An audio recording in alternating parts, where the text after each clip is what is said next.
Mirando alrededor, se acaba el tiempo, me da miedo. En el pasado video comparamos la visión del capítulo 7 de Daniel con la del capítulo 2 y vimos que el imperio babilónico es representado en el capítulo 2 por la cabeza de oro, en el 7 es representado por un león con alas de águila, que el imperio medo-persa, representado por el pecho y los brazos de plata, es representado por el oso con las 3 costillas en la boca, que el imperio griego-macedónico, representado por el vientre y los muslos de bronce, es representado por un leopardo con 4 alas y 4 cabezas, que el imperio romano, representado por las piernas de hierro, es representado por la bestia con los dientes de hierro, y que la Europa dividida tras la caída del imperio romano, representada por los pies en parte de hierro y en parte de barro, es representada por los 10 cuernos. Esta secuencia es continua y cronológica. No hay ningún paréntesis, ni lazos de tiempo, ni espacios en blanco. Cada reino es seguido inmediatamente por otro dentro de un marco histórico, y siguiendo un estricto orden cronológico. Hacemos énfasis en esto porque la interpretación de las profecías que aquí presentamos no es la única. Básicamente, hay 3 escuelas diferentes de interpretación de profecías. La preterista, que propone que todos o casi todos los eventos de las profecías ya se cumplieron en el pasado remoto. La futurista, que propone que todos o casi todos los eventos de las profecías se cumplirán en un tiempo futuro indefinido. Y la historicista, que propone que los eventos de las profecías, algunos se han cumplido y pueden ser confirmados en la historia, otros se están cumpliendo en este preciso momento y pueden ser confirmados observando los movimientos políticos, económicos y religiosos alrededor del mundo, y otros se cumplirán en el futuro, y son confirmados por los que ya se han cumplido, pues si las profecías han sido dadas en un orden cronológico, y conforme ese orden cronológico se han venido cumpliendo sin fallar, lo que falta por cumplirse sin duda se cumplirá también.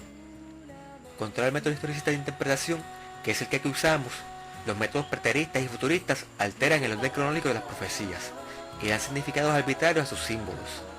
Por ejemplo, hay quienes aseguran que el oso de Daniel 7 era la Unión Soviética, y lo dicen basándose en que el oso ha sido utilizado como un símbolo de Rusia y la Unión Soviética en el pasado.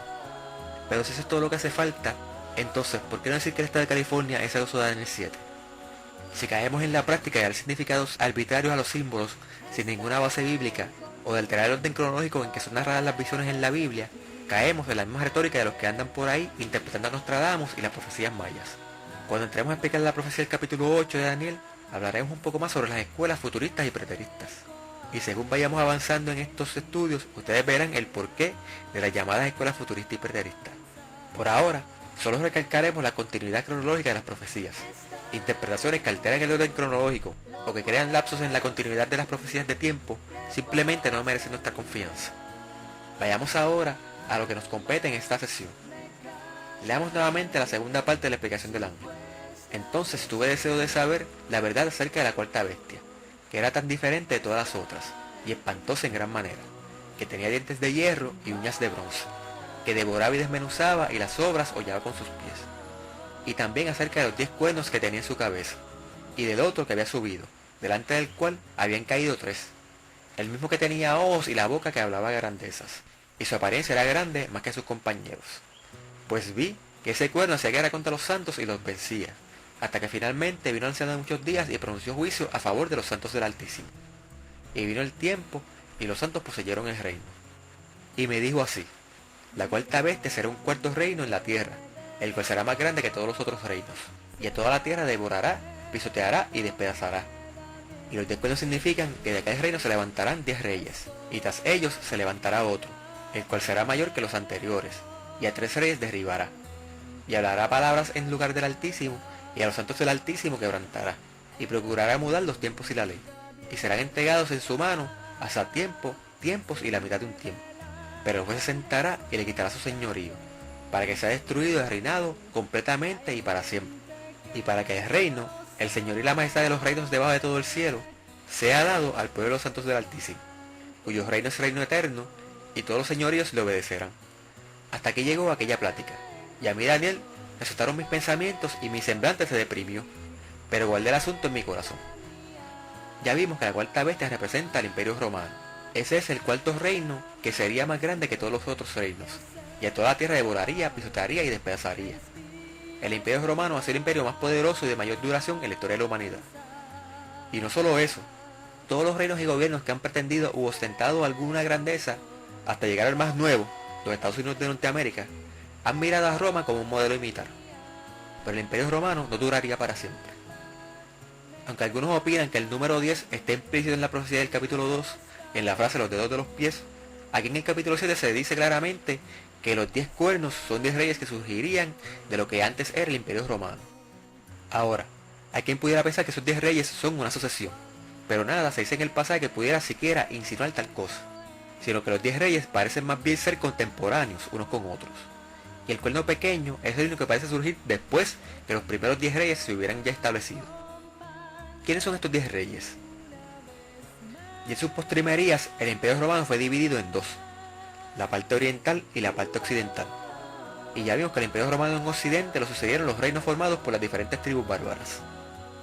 Aunque una veintena de tribus bárbaras invadieron la parte occidental del Imperio Romano, la mitad de ellas fueron absorbidas, asimiladas o erradicadas por otras más fuertes. Las 10 que se establecieron como reinos, con monarquías hereditarias, fueron los francos, los alamanes, los visigodos, los suevos, los vándalos, los burgundios, los sajones, los ostrogodos, los érulos y los lombardos. Algunos dicen que los hunos deberían estar en esa lista, pero los hunos, aunque probablemente fueron el combustible principal de las invasiones germánicas, se fueron por donde vinieron sin dejar en Europa un reino establecido.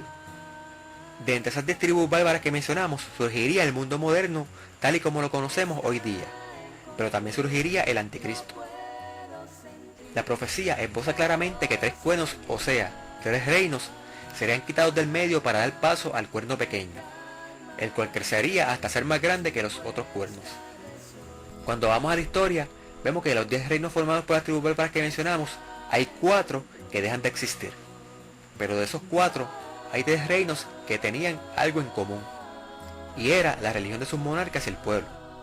Tanto los vándalos, los érulos como los ostrogodos eran arrianos. El cristianismo arriano se distinguía por lo avivado de sus cultos y la negación de la divinidad de Cristo. Para los arrianos, Cristo no era Dios, sino un ser creado por Dios. La Iglesia de Roma consideraba a los arrianos como herejes, pero estaba rodeada por ellos, y los arrianos por su parte consideraban que los católicos eran los herejes. Aunque los érulos y los ostrogodos fueron tolerantes para con las demás religiones, los vándalos, sin embargo, persiguieron a los cristianos no arrianos y procuraron erradicarlos de sus reinos. El reino de los érulos, que se había establecido en Italia, fue el primer reino en caer. Instigado por el emperador Zenón, Teodorico, rey de los ostrogodos, atacó a los érulos en el año 489, sin saber que el suyo también estaba en la lista de reinos próximos a desaparecer.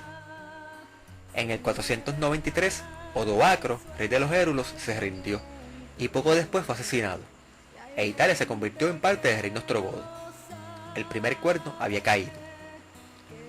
El segundo cuerno en caer fueron los vándalos, los más acérrimos enemigos de la Iglesia de Roma. El emperador Justiniano envió a Belisario, el más notable de sus generales, contra los vándalos, y los vándalos fueron vencidos en el año 534, y lo que había sido el reino vándalo se convirtió en provincia del Imperio Bizantino. Tan pronto como acabó con los vándalos, Justiniano comenzó su conquista de Italia. En el año 535, Belisario comenzó sus ataques contra los reinos ostrogodos. Los ostrogodos fueron expulsados de Roma, pero en el año 537 sitiaron la ciudad por un año entero. Pero en el 538, soldados imperiales desembarcaron en Roma y el asedio terminó. Como resultado de la reconquista bizantina, los ostrogodos perdieron sus territorios en los Balcanes y muchos territorios en las costas de la península italiana.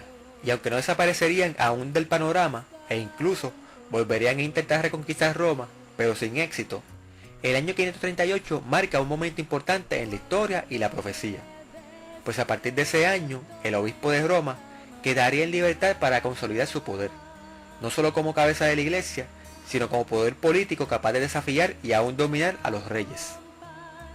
El reino ostrogodo desaparecería en el año 568, cuando los lombardos invadieron Italia y se establecieron en su lugar. Y aunque en la historia podemos ver que la iglesia en Roma siempre se sintió amenazada por los lombardos, los hechos demuestran que los lombardos estuvieron muy ocupados peleándose entre sí mismos todo el tiempo que dominaron sobre Italia. De modo que el obispo de Roma no perdió la libertad que había obtenido en el 538. Incluso, reyes lombardos se dieron a la tarea de hacer que el pueblo lombardo se volviera católico en su totalidad, pues entre el común del pueblo aún habían paganos e incluso arrianos. El único rey lombardo que fue una amenaza real para la iglesia lo fue el último, y por esa misma razón fue el último, porque tan pronto se sintieron amenazados, la iglesia de Roma pidió ayuda a Carlomagno, y los francos acabaron con los lombardos tan rápidamente que hasta da vergüenza. Por eso no contamos a los lombardos entre los 3 cuernos que cayeron para dar paso a los cuernos pequeños, porque nunca fueron un impedimento real para la iglesia en Roma y la libertad que ésta ganara en el 538. Y la desconfianza que Roma pudiera haber tenido hacia los lombardos, en lugar de impedir su desarrollo, más bien lo impulsó. A partir del año 538, la iglesia de Roma iría incrementando su poder e influencia. El obispo de Roma pasaría de ser el líder nominal de la iglesia a convertirse en un poder político que estuvo entre los más influyentes de Europa. Y en ocasiones, no solo estuvo entre los más influyentes, sino que fue el más influyente de todos. ¿Por qué hacemos tanto énfasis en la caída de los 3 cuernos y en el año 538? Por esto. Y hablará palabras en lugar del Altísimo, y a los santos del Altísimo quebrantará, y procurará mudar los tiempos y la ley, y serán entregados a sus manos a tiempo, tiempos y la mitad de un tiempo. Aquí se está dando el tiempo de duración del dominio del cuerno pequeño. En la Biblia, la palabra tiempo se usa como sinónimo de año. Eso lo podemos ver en el mismo libro de Daniel, cuando éste dice a Nabucodonosor que él estaría demente por 7 años. Si aplicamos esto a la frase tiempo, tiempos y la mitad de un tiempo, tiempo en singular es un año, tiempos en plural son 2 años, y medio tiempo es medio año. De manera que tiempo, tiempos y la mitad de un tiempo son 3 años y medio. Ahora, ¿debemos tomar esos 3 años y medio literalmente? La Biblia da la respuesta. Conforme al número de los 40 días en que reconocieron la tierra, llevarán su culpa 40 años, 1 año por cada día, y comprenderán mi desagrado.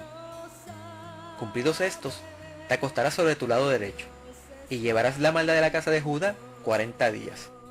Día por año te lo he dado. Un día profético equivale a 1 año literal, y 1 año profético son 12 meses de 30 días cada uno, que deben ser traducidos a años literales. O sea, un tiempo es igual a 1 año, o sea, 360 días, que traducidos a días por año son 360 años.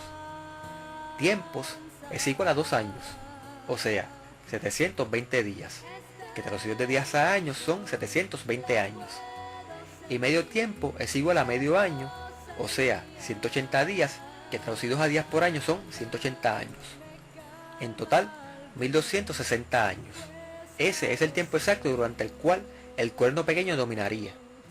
¿Cómo sabemos que toda esta matemática es correcta y no simplemente la especulación de algún loco o alguien que tiene mucho tiempo libre? Porque unos cuantos siglos más tarde, el apóstol Juan recibiría las visiones descritas en el libro de Apocalipsis. Allí, en el capítulo 12 se menciona un periodo de 1260 días. Y luego se menciona nuevamente, pero esta vez se usa la misma fórmula de Daniel 7. Tiempo, tiempos y la mitad de un tiempo. También en el capítulo 11 se mencionan los 1260 días, pero después de hablar de 42 meses. Y 42 meses a 30 días por mes son también 1260 días. De modo que tiempo, tiempos y la mitad de un tiempo, los 42 meses y los 1260 días representan lo mismo, 1260 años. Si Dios dio esto a Daniel y lo volvió a repetir a Juan siglos más tarde, implica que es importante. Ahora, ¿qué ocurre si al 538, año en que los ejércitos del emperador Justiniano liberaron a Roma de los ostrogodos, le añadimos 1260 años? Nos llevan hasta el año 1798, el mismo año en que Napoleón Bonaparte mandó tomar prisionero al Papa y le quitó a la iglesia de Roma todas sus tierras y poder político. Para muchos hablar de estas cosas resultará ofensivo, pero no es nuestra intención ofender a nadie. Pero estas cosas deben ser dichas sin amapuchar la verdad. Más adelante veremos que aquel poder perseguidor volverá a levantarse, y que tan pronto se haya recuperado, volverá a obrar tal y como lo hizo durante la Edad Media. Todo lo que estamos diciendo está en las páginas de la historia. Si usted se siente aludido por lo que aquí decimos, no cierre los ojos y se aferre por orgullo a lo que erróneamente ha creído. Escuchen estas palabras, la amonestación de Dios que le dice: salid de ella, pueblo mío. En el próximo video nos concentraremos en las características del cuerno pequeño, antes de pasar al tema del juicio. Hasta la próxima sesión y que Dios le bendiga.